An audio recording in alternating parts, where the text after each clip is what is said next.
Welcome back to another episode of Entertainment Roundup. I'm J77, and I got a couple of stories I want to talk to. Some actually connected to each other in some ways, and both not for a good reason. I want to talk about Ryan Reynolds first because he's a person that I will say this has been trying so hard to make it big in the movie business. I've had a couple of stuff that to his defense, it's not really his fault. That was more the studio fault, pressing the panic button.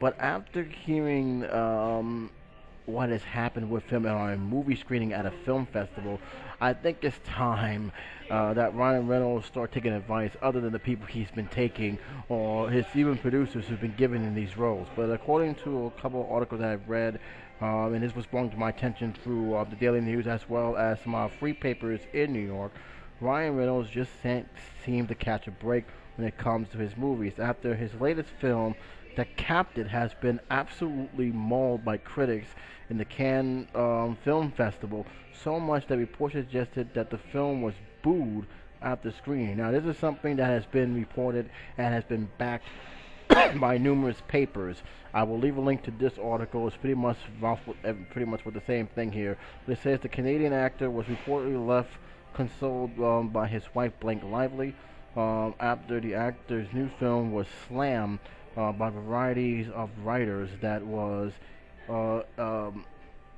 there's a abduction thriller that finds the once great filmmaker slipping into a previously unentered realm of self-parody. Blake Lively reported her husband Ryan Reynolds at the premiere of The Captive, and the same magazine reported that the film, which also stars Mr. Rosanna Dawson and I can't pronounce this guy's name, it's my life depend on it, Macaulay Culkin, was met with a smitten of boos at the 2014 Cannes Film Festival. Ryan, who is 37, flew into Europe for the Captain premiere on Friday on May 16th, but his latest failed to turn up for the movie after party, the sources have told the U.S. Weekly. The actor, who was joined by his stunning wife for the premiere, instead chose to going for a low-key late-night snack, the sources said. Now, according to other reports as well, that there was the two was actually spotted in the restaurant. They was together. His wife was actually pretty much consoling him, trying to cheer him up. And there was even some reports, although I have to say I'm pretty sure it's convicting. I just think he was upset with the reaction. I don't think he was crying, which a lot of the reports have also said. But the point was that this is becoming a problem, and I'm gonna say it right now. For some of the stuff I've seen with him, there is potential there. It reminded me a lot about Ben Affleck. I was not a huge Ben Affleck fan growing up. There were some films I didn't mind him being in, but to me, he took a lot of bad advice and took a lot of bad roles. One of them, still to this day, is Jingly and Jersey Girl, the two films that could have easily destroyed his career.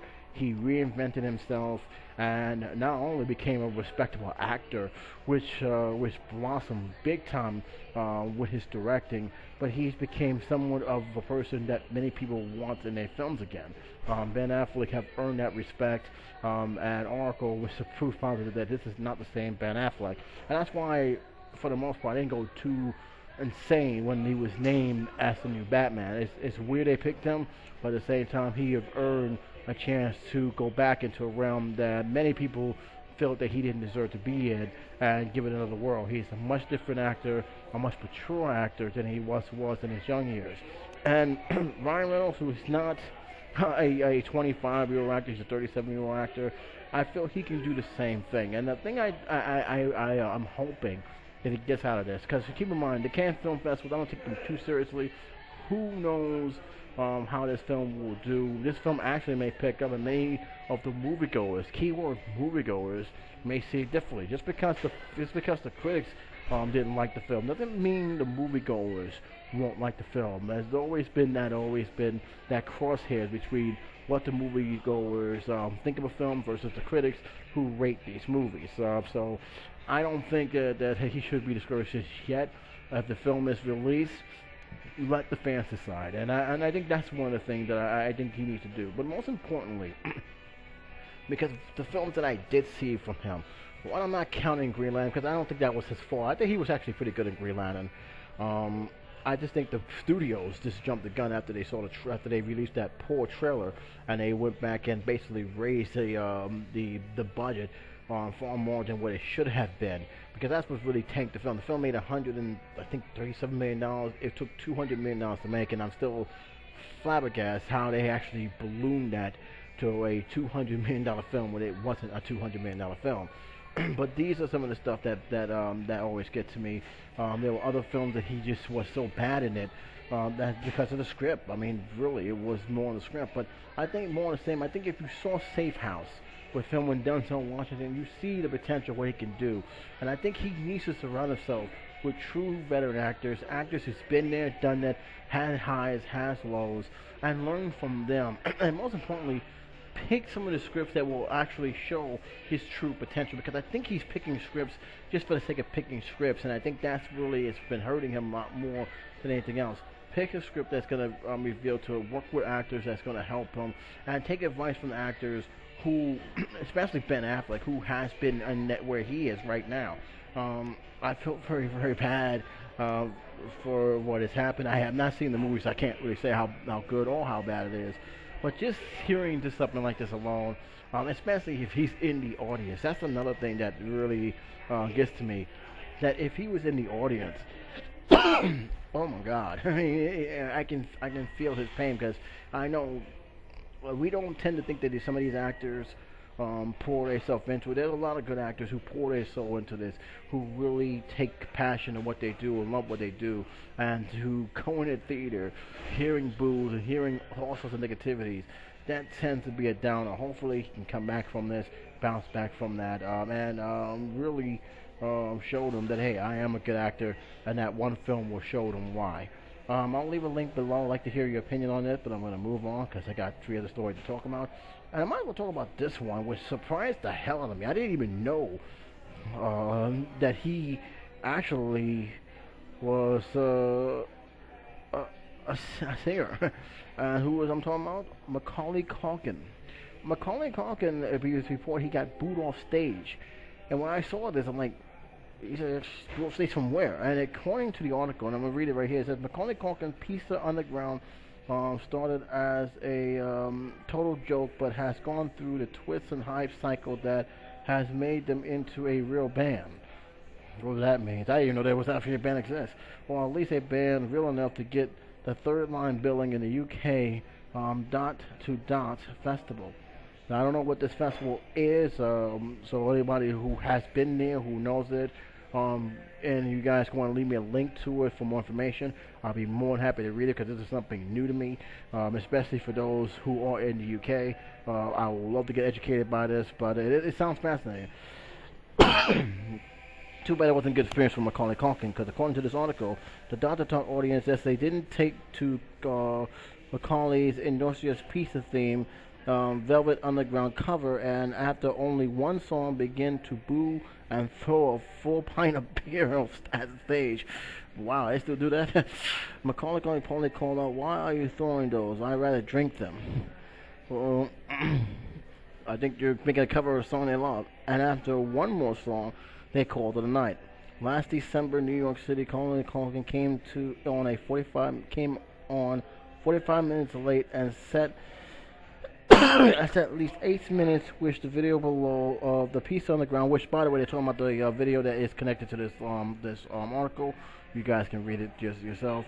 But like I said, I didn't even know he had one. And according to this article, it sounds like it's a big joke that just went a little bit, it manifested on his mind as his own. I don't know what the Pizza on the Ground is. I honestly don't care. I'm surprised that he's actually have develop a band and actually singing.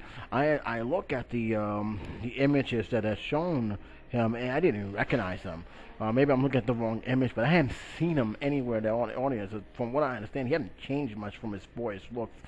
He's taller, but he still has that recognizable face. So maybe he wasn't there, or maybe he was wearing something that I wasn't really aware of, or maybe I'm just looking at the wrong picture. Who knows? But the fact is, hearing this story is just I don't know. I don't know what to tell you. It's just this weird. When I heard Macaulay Culkin Blue State, said, "Really? I didn't know he was a singer. Nothing that he has done in his past career indicated that he can sing. I mean, he's done animation, of course, with Robot Chicken. He's been on some shows, some short-lived shows. He's been on some successful shows. But to me, that was pretty much the gist of his career. Movies, TV shows, TV appearances. To hear music, a band, it just doesn't register to me. Hey, maybe he can make something out of this. I mean, he's 33 years old. He's still young. I mean, it's amazing how young he is. I thought he was a lot older than that, but it is something that I just wanted to share with you guys. It's not that big of a deal, but when you hear Macaulay Culkin's name and a rock band, it is something at least worth talking about, at least worth sharing about. And I will leave a link so you guys can look at it. Maybe you guys may find some more enjoyable things out of it. But again, Macaulay Culkin rock band, I can't register that. And speaking of rock bands, I am stunned at this one. If you thought you can't register Macaulay Culkin as a lead singer or in a rock band, you really won't be able to. This is done like Christopher Lee. Yeah, Christopher Lee, one who played Lord of the Rings, Dracula, all sorts of iconic characters, and was in the Star Wars prequels. He's actually just finished a metal album. I am not joking. Christopher Lee released a heavy metal album inspired by Don Quartet. I believe that's his name. Is Quixote. This is the story where it says Sir Christopher Lee, best known for his role in such fantasy films series as Dracula, Lord of the Rings, Star Wars, is also an accomplished heavy metal performer. And here's the gist of it. This has got to be one of the most popular, demanding actors in the business. He's 92 years old, and he still is in high demand. And it says here the performer released a new 7-track LP titled Metal Night. So in case you guys want to check it out, there's the title name. Inspired by the adventures of Don Quartet. I believe I'm saying his name wrong, but I'm going to say it again. Quixote. As far as I'm concerned, the actor that the singer that he's being inspired is the most metal fictional character that I know. Lee says handed, he is trying to change the world, regardless of any personal consequences. It's a wonderful character to sing. The track of Metal Night includes the character person's name he is actually inspired by, Impossible Dream, Tenderest March, the metal cover of the Tortoise song from the opera Carmen. It also says that Christopher Lee is already rather metal. The classical tan singer Lee has been performing heavy metal for years, which I'm gonna be honest with you, I did not know. I'm being real. I did not know he was performing metal. His first symphonic metal album, Clergyman by the Swords of the Cross, was released in 2010. Since then, he released a follow-up of even heavier Clergyman, The Omen of Death, along with 2 Christmas metal albums. I gotta find these. I gotta look these up. I gotta hear it for myself. One of the tracks is called Jingle Hell. Went on the charts of the Billboard 100, making him the oldest living performer to earn that distinction. Unbelievable.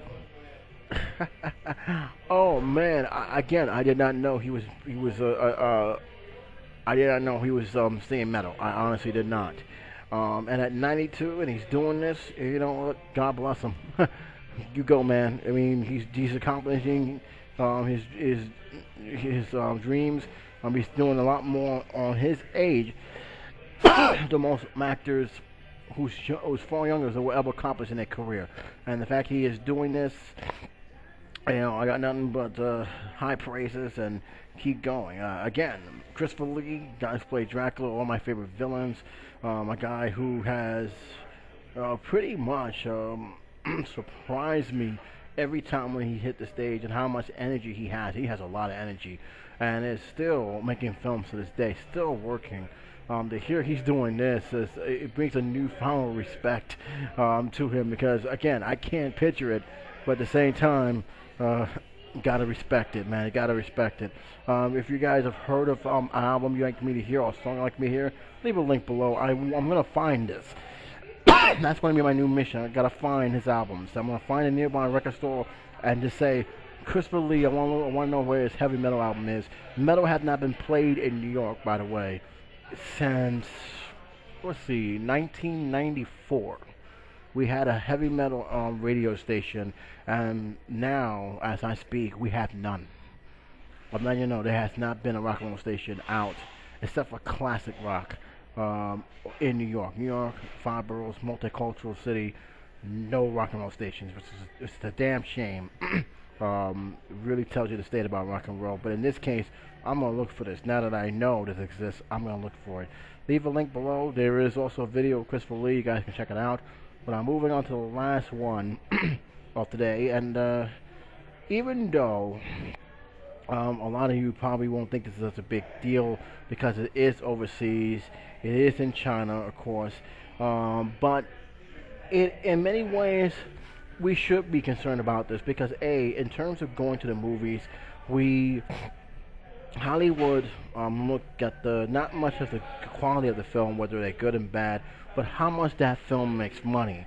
And if they go by false reports, meaning that the film made less than what originally was projected, or made more than what the box office have given to the Hollywood reports. Now that could really open the door for a lot of bad things. I'm already, and I made no secret about this, I don't really look at the 3D films. I try to look at it separately from the films that was not converted to 3D, because when you look at 3D movies, it balloons the box office numbers so much that it makes it more than what originally should be projected if that film was not a 3D film. And that's the problem I have with 3D. 3D is just a cash grab to make the film more than what it is. Apparently, the Chinese regulators who monitors the box office in China doesn't take lightly to that. And in fact, according to reports, the Chinese regulations have punished a couple of cinemas for box office frauds, banning them for even screening new movies after they were found to have been cheating on box office figures. The industry organization says.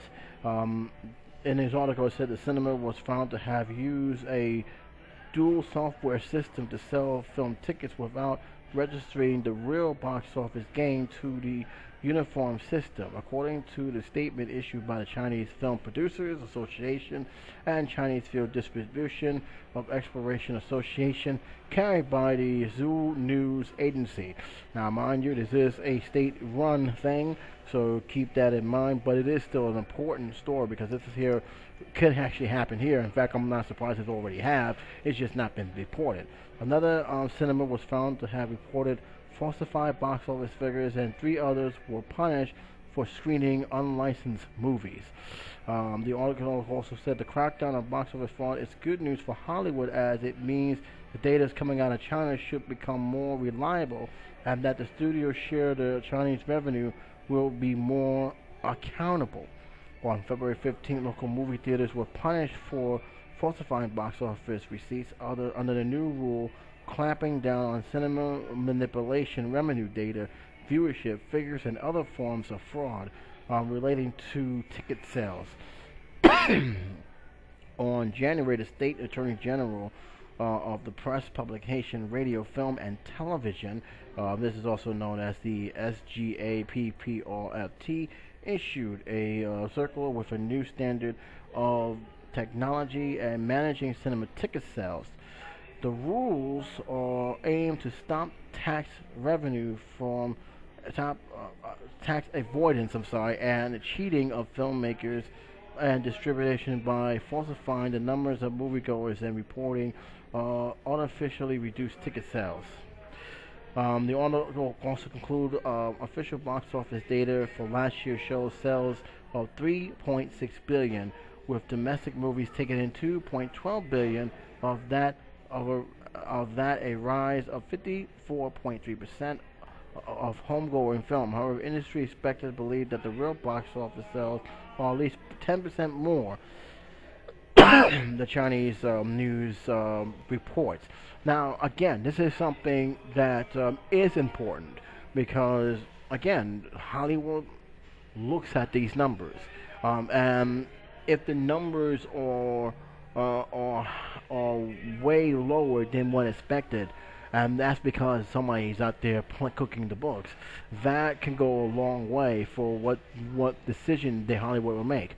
Certainly, you don't want movie theaters, whether it's in Japan or United States or whatever, to do that because it does hinder a film. Like say, for instance, like Spider-Man.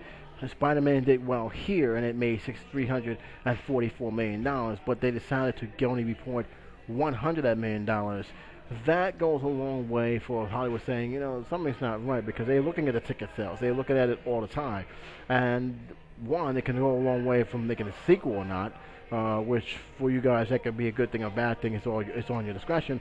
But two, it also can go a long way of movie theaters actually cashing in on something they shouldn't be cashing in. And you don't want that to happen. Now, again, there are regulations that has been put into this. Hopefully, and for the most part, especially in Chinese government, they're all playing it very strict. Like I said, there was like 5 was reported, and there's 7 more reported again. So this is something they take very, very seriously, and they should take it very seriously. Sorry for the background, guys, in case you heard that. And again, the last thing you want to have, especially for Hollywood, is to have numbers that are falsified to show more than expected or less than expected, because some guy thought it was a good idea to hold back on to get receipts.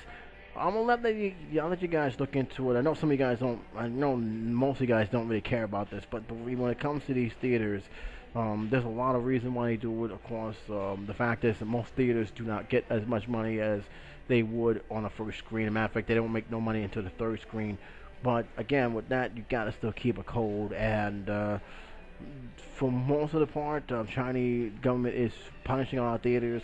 And believe me when I say that midnight screening hurts them. It hurts them badly. A lot of them depend on that big midnight screening to pour in the first box of receipt, and then they just trickle down to the other screenings coming after that. But trust me, that hurts them. It also hurts the critics, because a lot of critics do midnight screening. A lot of movie reviewers that is either on YouTube or on their own website do midnight screening. So the last thing they want to hear is, we can't do midnight screening because we cook the books. But what's your opinion about this? I'd like to hear what you have to say. I'd like to hear what you have to say with all of these stories. I will leave a link to all of them. Let me know what you feel. But until then, J77 saying take care, be safe, talk to you soon.